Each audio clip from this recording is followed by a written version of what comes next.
para você que nos acompanha pela Pop TV em Sobradinho e em Porto Alegre, a você que me ouve pela Cultural FM no Rio Grande do Sul e em Santa Catarina, ou está ligado nos canais do ICL no YouTube. Sejam todos muito bem-vindos e bem-vindas a mais um ICL Mercado e Investimentos. Hoje eu estou apresentando o programa diretamente do nosso estúdio aqui em São Paulo, mas eu estarei muito bem acompanhada pela nossa querida Débora Maganha, que está nos nossos estúdios em Brasília. E eu já vou dar bom dia para ela. Bom dia, Debs! Seja muito bem-vinda a esse formato um pouquinho diferente do Mercado de Investimentos de hoje. Pois é, bom dia, Robs, bom dia para todos e todas que estão em casa nos assistindo. Hoje eu roubei aqui o cenário da Elô Vilela, roubei o cenário da Manu Borges, porque eu estou aqui em Brasília, estou aqui para participar de uma audiência no Senado daqui a pouquinho. Então, hoje e amanhã vocês vão experimentar um mercado de investimentos um pouquinho diferente. E eu já quero aproveitar que eu estou aqui, aí, muito bem acompanhada, para chamar vocês para estarem comigo e com a Roberta no Papo Legal, porque já tem enquete, inclusive, por lá, enquete de um dos assuntos principais aqui do nosso dia. Então, se você ainda não acessou, acessa lá agora, papolegal.app. Eu tô lá já conversando com o pessoal e já tem enquete rolando, hein? Eu vou até abrir aqui a enquete para ler para vocês, que é de um assunto super importante que deve mexer inclusive com o preço das commodities e dos alimentos nos próximos tempos. Você acredita que o Brasil está preparado para enfrentar um super El Niño em 2026? Sim, aprendemos com 2024, não, ainda somos reativos e já melhoramos muito. Já melhoramos, mas ainda falta muito. Então, gente, corre lá no Papo Legal, entra na sala Mercado e Investimentos Real Oficial e vem conversar com a gente, porque eu já tô aqui batendo um papo e acompanhando de pertinho essa enquete. Olha, Débora, eu vou de opção B, viu? Acho que ainda somos reativos. Eu não ouvi nada, absolutamente nada de planejamento para eventos climáticos extremos, isso no Brasil todo, não só no Rio Grande do Sul. Então, eu vou de opção B, mas vamos deixar essa enquete aberta porque a gente quer ouvir a sua opinião. Eu vou trazer os destaques, depois a nossa agenda e a gente volta a falar com a Débora, tá bom?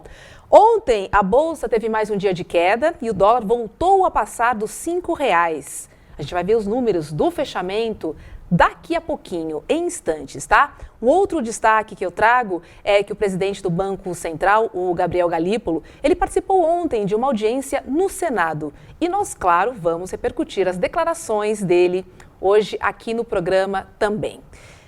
Este próximo destaque está relacionado à nossa enquete, porque a gente está falando de um assunto que vem aparecendo com frequência nos jornais. São os eventos climáticos extremos. O El Niño pode chegar no segundo semestre desse ano e as previsões são preocupantes. Daqui a pouquinho eu vou me aprofundar nesse assunto. E hoje ainda a gente vai falar sobre o relatório semestral da ONU com as perspectivas para a economia global. E eu já adianto aqui que a previsão é de uma desaceleração da economia no Brasil, tá? Daqui a pouquinho tem mais um assunto para a gente tratar, mas antes, vamos dar uma passada tradicional na nossa agenda do dia. Bota na tela, por favor, aí.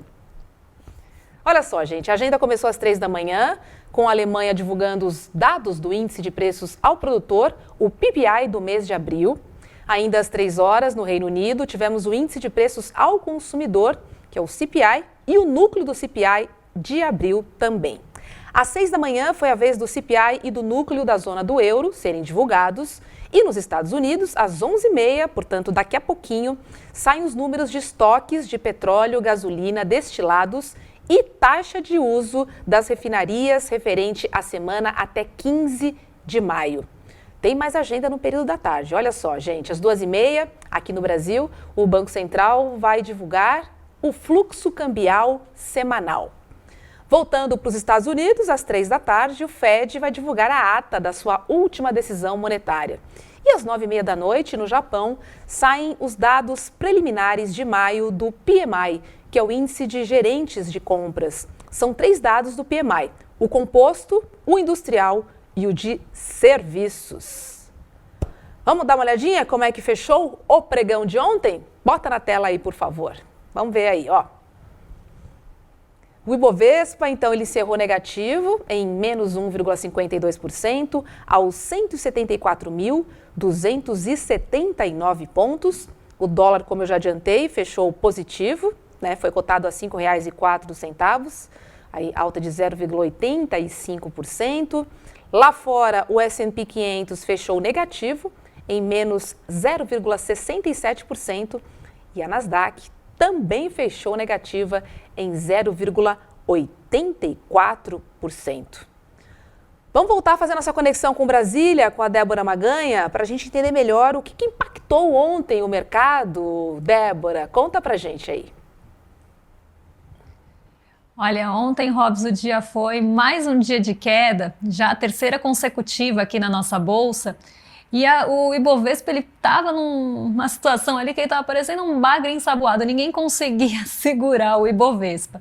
Quando ele começou a escorregar, ele foi meio que na onda de Nova York. Então a gente até começa o dia ensaiando uma recuperação, ainda que fosse muito leve, mas da mesma forma que foi uma recuperação leve, ela ficou muito fragilizada. Então qualquer movimento adverso ali ia derrubar a nossa bolsa. E foi o que aconteceu. Quando Nova York vira o humor e a gente continua tendo o acirramento das tensões geopolíticas, a não resolução do conflito entre os Estados Unidos e o Irã e a alta do preço do petróleo, o mercado vira, muda de humor, nada consegue realmente segurar a bolsa no terreno positivo. Só para vocês terem uma ideia, de todas as ações que compõem o Ibovespa, só 4 ficaram positivas ontem.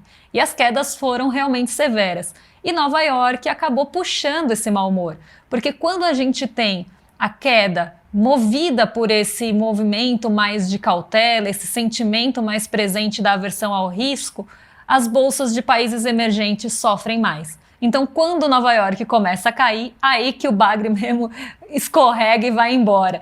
Então, a nossa bolsa, ela mais uma vez respondeu a essa movimentação que veio de fora, e principalmente esse mau humor do exterior. A gente tem visto uma retirada muito grande do recurso estrangeiro aqui do Brasil.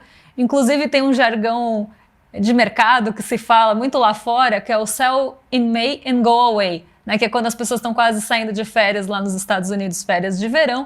Então elas vendem em maio e vão embora, picam a mula. E a gente viu justamente esse movimento acontecer com o dinheiro estrangeiro aqui. Parece que está reforçando esse velho jargão do mercado. Já no mês de maio, tomba de 7% na bolsa, a semana já está negativa em 1,70%, e aquele entusiasmo que a gente via no começo do ano, de uma bolsa bem para frente, bem para cima, no acumulado do ano ele já está diminuindo e perdendo a empolgação. Isso porque esse conflito no Oriente Médio, essas tensões geopolíticas têm aumentado o preço do petróleo, vem junto a isso a expectativa de inflação, e a gente sabe que o único remédio amargo que é dado nessa situação é o aumento dos juros. Então os juros futuros eles estão subindo com frequência. Ontem os juros dos Estados Unidos para vencimentos de 30 anos foram para o maior patamar desde 2007. Então mais de 20 anos aí que a gente não via, quase 20 anos. Foi o maior patamar em 2 décadas, para ser mais exata. Então a gente vê um movimento de muita aversão ao risco, dinheiro buscando essa proteção no dólar, buscando essa proteção no mercado de renda fixa e saindo, no geral, das bolsas. O que ainda resiste um pouco é o setor de tecnologia nos Estados Unidos, mas também com suas fragilidades. Então, ontem nem a Petrobras conseguiu segurar esse movimento. A Petrobras não contribuiu com nada ontem, até indo mais na contramão do movimento do petróleo e acompanhando o mau humor generalizado. Então foi mais um dia que parece que a gente está repetindo aqui, eu brinco, parece que eu estou no dia da marmota. Um dia eu falo que o movimento melhorou um pouquinho porque os investidores ficaram menos cautelosos porque tem alguma esperança da resolução do conflito entre os Estados Unidos e o Irã, e no outro eu venho falar o contrário, porque parece que nada saiu do lugar, Donald Trump voltou atrás e a gente volta para a areia movediça. A gente está nessa situação de dia sim, dia não, mas nos últimos tempos tem sido mais dias não. A bolsa tem caído mais e sofrido muito mais ajustes por esse mau humor e esse pessimismo global. Agora, Débora, mudando um pouquinho de assunto, o presidente do Banco Central, o Gabriel Galípolo, ele foi ontem para o Senado, né? Hoje vai você, mas ele foi ontem no Senado, para uma audiência pública na Comissão de Assuntos Econômicos. E nós tivemos algumas declarações interessantes, tá? Eu gostaria de destacar duas falas de ontem do Galípolo para comentar com a Débora. A primeira é uma resposta do Galípolo ao Renan Calheiros sobre o Banco Central não explicar a situação da liquidação do Master ao público. Abre aspas aqui, ó. O que ele disse? O Banco Central não tem que pegar a televisão, gravar um Instagram, um TikTok fazendo isso. O Banco Central não é palanque. O Banco Central toma a decisão correta, independentemente de quem está jogando pedra e fazendo barulho. Fecha aspas, presidente do Banco Central do Brasil, Gabriel Galípolo. Débora, você concorda com ele? Olha, eu discordo, Roberta, do Galípolo em vários pontos, viu? Eu discordo em relação à condução da política monetária, um banco central mais conservador do que o necessário, essa persistência dos juros. Então, eu tenho uma série de discordâncias em relação principalmente à condução da política monetária. Mas no caso do Master, eu tenho que concordar com o Gabriel Galípolo em vários pontos. E um deles é justamente esse. O Banco Central ele foi sistematicamente atacado por veículos de comunicação, por influenciadores que foram pagos, inclusive, para fazer esse papelão de atacar o Banco Central. Então, o Banco Central, ele realmente não é um palanque, ele tem que estar ali para cumprir as suas obrigações, está ali como o órgão que é, o órgão regularizador que é, então regulador, na verdade, que é. Então, ele precisa cumprir esse papel. Ele precisa fazer exatamente o que é esperado que ele faça. Política monetária, estabilização da economia, então permitir que essa estabilidade aconteça, olhar para o emprego, olhar também, né? Eu sempre falo, não é só de inflação e de metas de inflação que vive o Banco Central, ele precisa preservar a estabilidade da economia e também precisa garantir essa sustentabilidade do sistema financeiro. Claro que tem outros órgãos que participam disso também, mas o Banco Central é uma peça-chave, então ele não pode ficar sendo movido pelo que está acontecendo em rede social, por um que o influenciador falou, ou por ataques. Ele precisa realmente fazer o que precisa ser feito.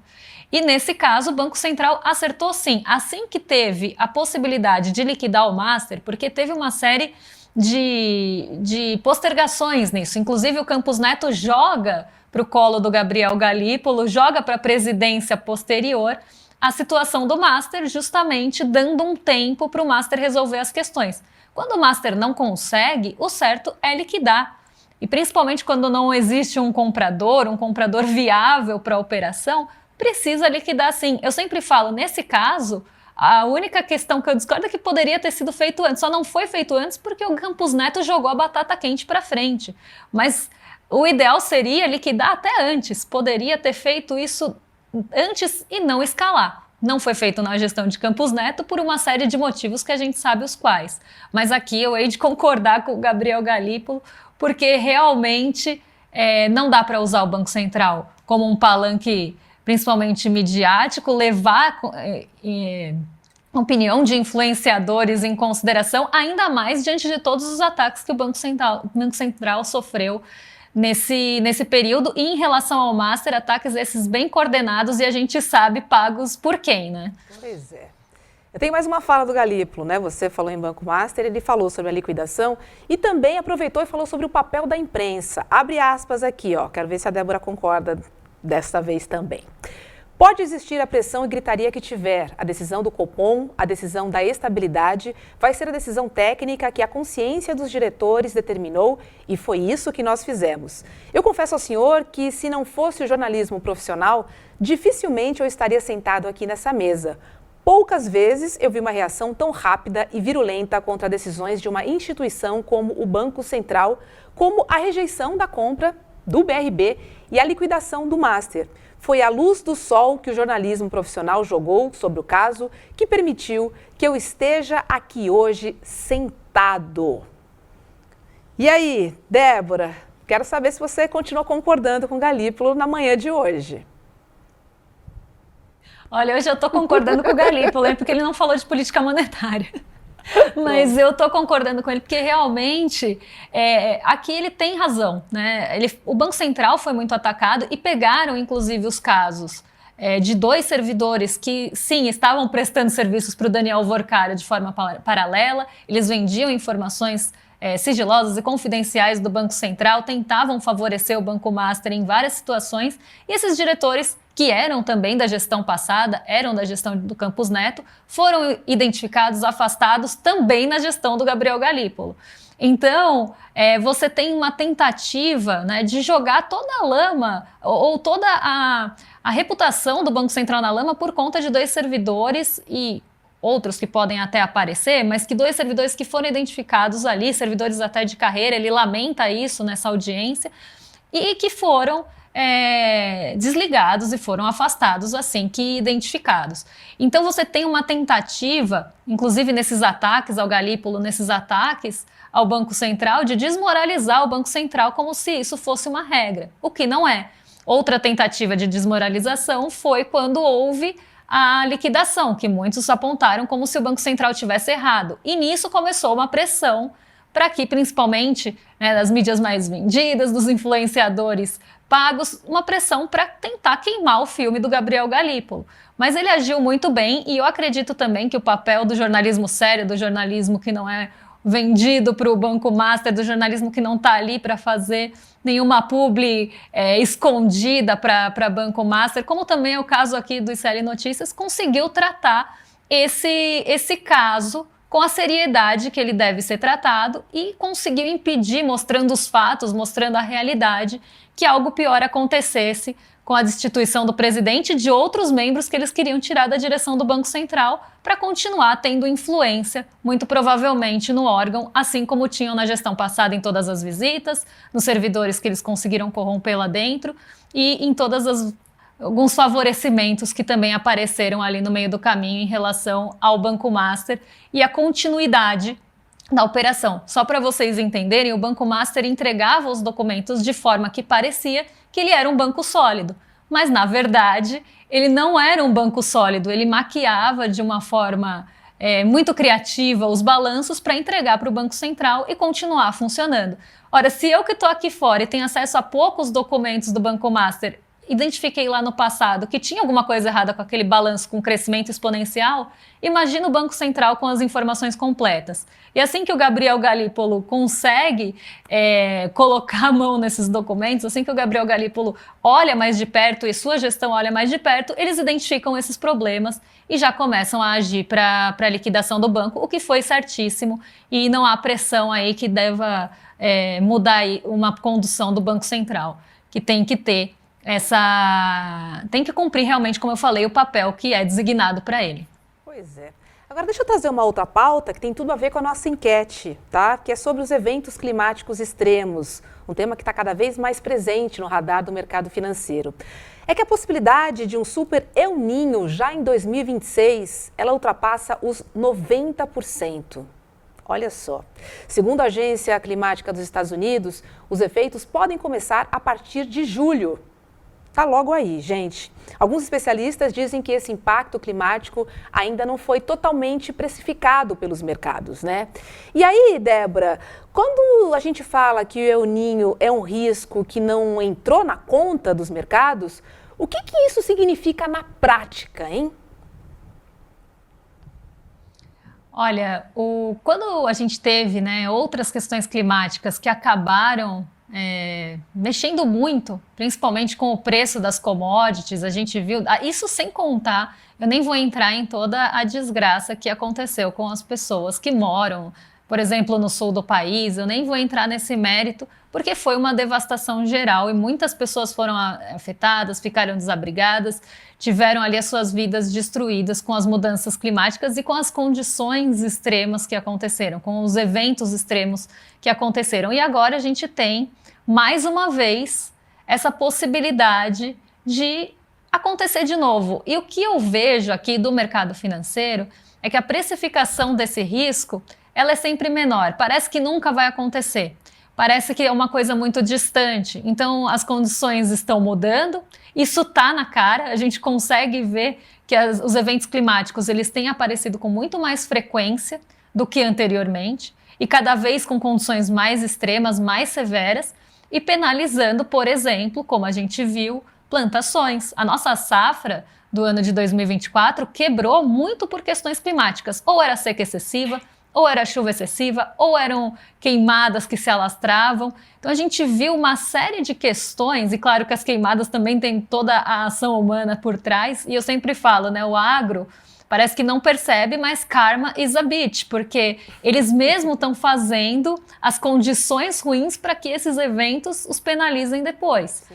Então eles criam toda a condição, eles exploram a terra de forma depredatória, eles vão ter uma atitude sem nenhuma responsabilidade com o solo, sem nenhuma responsabilidade com o clima, e quando vem a questão climática, parece que fica todo mundo surpreso, sem esperar. E o mercado também parece ter uma leitura um pouco mais distante disso, como se fosse uma coisa que pode acontecer, mas também pode não acontecer. E agora, o que eu vejo é talvez uma atenção um pouquinho maior pelo que aconteceu no passado. Então, pelo que aconteceu em 2024, agora se dá uma atenção um pouco maior, mas talvez não a atenção devida, porque como você mesmo falou, Roberta, no começo do programa, mesmo com tudo que aconteceu em 2024, mesmo a gente vendo todo o estrago que uma condição extrema de clima pode causar, parece que as pessoas não aprenderam nada para políticas públicas em relação a isso. E muitas vezes eu vi o mercado financeiro e contra, né, colocando, a gente até falou isso à época, porque foi estarrecedor, o mercado financeiro se colocava contra os gastos para a reconstrução do Rio Grande do Sul, para a reconstrução do sul do país, porque era gasto, era planilha, né? Eles estavam vendo só o lado do gasto público e não das vidas que tinham sido destruídas lá. Então, existe toda uma visão também, né, em relação ao custo fiscal disso. Não se tem que olhar para custo fiscal quando a gente está falando de evitar uma tragédia climática, que pode gerar, inclusive, um custo maior, ou de salvar pessoas que estão nessa situação. Então, aqui eu vejo, né, esse distanciamento por dois pontos. Um, por achar que é um evento que pode acontecer, mas ainda está distante, e quando vem parece que pega todo mundo de surpresa. E outro, de colocar como se tudo fosse gasto nessa situação, quando na verdade a gente está falando de uma emergência e que precisa ser olhada de perto. Então eu vejo a desconexão nesses dois pontos, mas é algo que, se acontecer na magnitude que se espera, vai causar muito estrago, vai quebrar a safra de novo, e aí não adianta as pessoas fingirem, Roberta, que foram pegas de surpresa mais uma vez, porque já está sendo avisado com bastante antecedência e a gente está vendo acontecer. A mudança está aí, né? Só não vê quem não quer. Eles culpam sempre a palavrinha extremo, né, Débora? Extremo, que é algo que, assim, mesmo planejando, ela fica incontrolável. Essa é a desculpa para quem não planeja e para quem não organiza, né? Porque no final das contas, no final do dia, a gente gasta mais correndo atrás do prejuízo, Débora. Por que não investir em planejamento? Não faz o mínimo sentido. Quer dizer, pensando que a gente vota de 4 em 4 anos, até faz, né? Infelizmente. Agora, continuando aqui pelo Brasil, a Organização das Nações Unidas divulgou ontem o relatório semestral sobre a economia global. E o documento diz que nós vamos crescer menos em 2026. A projeção é de que o PIB brasileiro avance 2% nesse ano, uma desaceleração em relação ao crescimento de 2,3% registrado em 2025. O relatório diz ainda que para 2027 a gente deve ter uma retomada da economia. E aí, Débora, a ONU aponta então os juros altos como o principal freio, né, da economia brasileira. Mas o Banco Central diz que a Selic elevada é necessária para segurar a inflação, que já está pressionada. A pergunta é muito simples: como é que nós, pobres mortais, ficamos nessa história? Eu acho que aqui, né, Roberta, a gente tem que pensar da onde vem essa inflação, né? Porque a gente está falando aqui, a gente já falou de condições climáticas, a gente falou de quebra de safra, a gente falou de queimada, de chuva excessiva, de seca, a gente falou de petróleo alto, por conta dos conflitos, a gente não falou, mas poderia ter falado da questão logística envolvendo o Estreito de Hormuz e de outras rotas marítimas que acabam mudando por alguns eventos externos também. Então, a gente falou de vários assuntos aqui que mexem com os preços. Se tem questão climática, você vai ter quebra de safra e, como eu sempre falo aqui, para mercado, para produtor, o alimento, ele não é alimento, ele é commodity. Então, a gente está falando de preços de commodities negociados no mercado internacional. Se você tem uma alta no preço do petróleo, seja por logística, seja por uma região produtora atacada, você também tem aumento do preço da commodity, que é o petróleo, que também é negociado no mercado internacional. Aí eu pergunto, o que eu sempre pergunto para a nossa audiência: o que vai resolver manter a taxa de juros mais alta em relação a uma inflação que vem da oferta?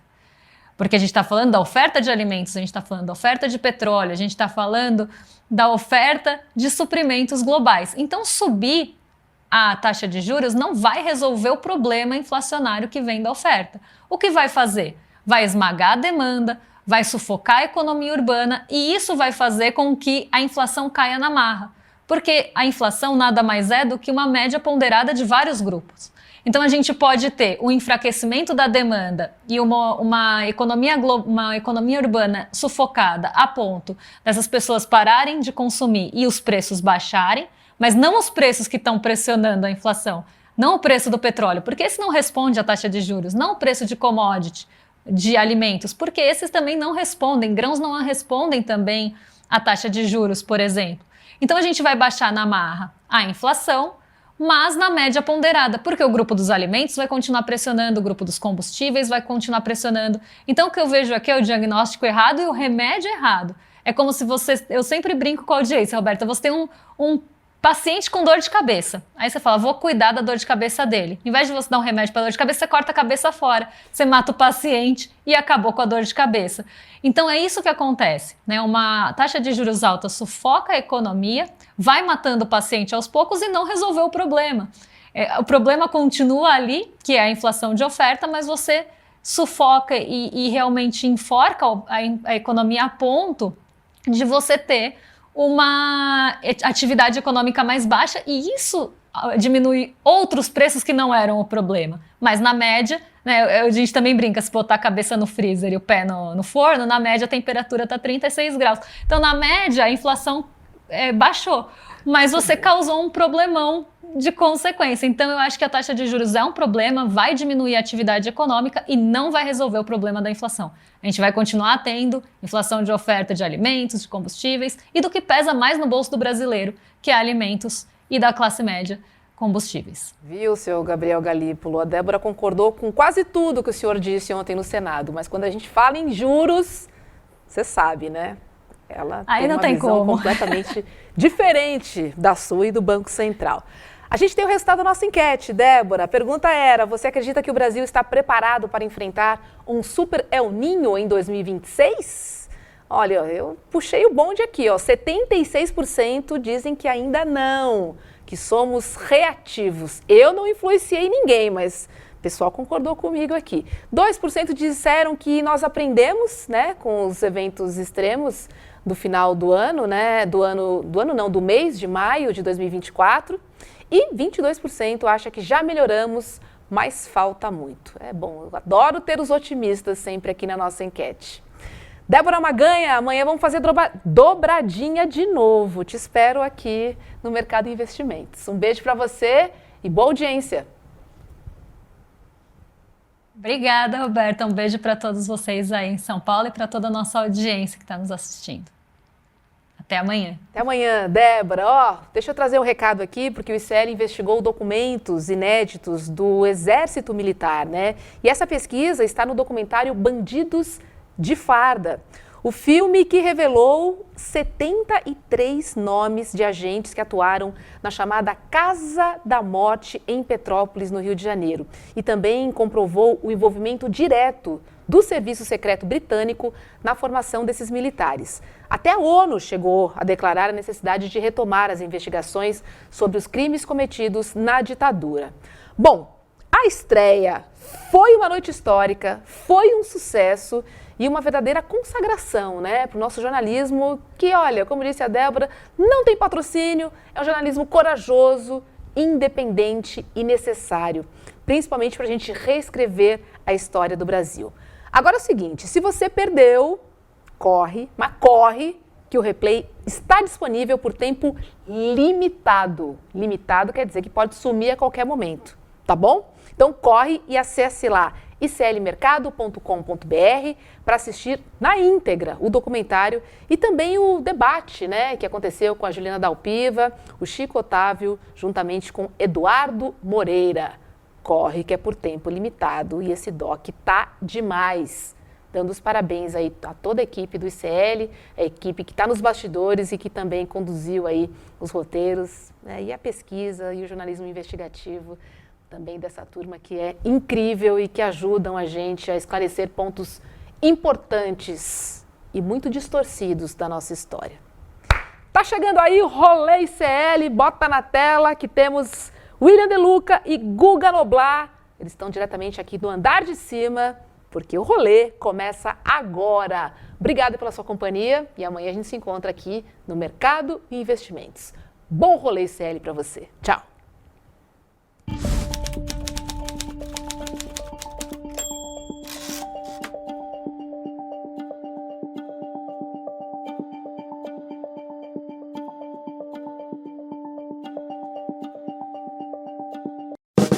E aí, Chico, vamos me contar, amigo? Velho, agora.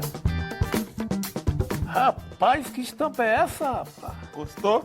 Pô, Comprei na loja de CL. pô, entrar agorinha. Vista a coragem. Leve a luta com você. Camisetas da comunidade mais corajosa do Brasil. Acesse souicl.com.br e garanta já a sua.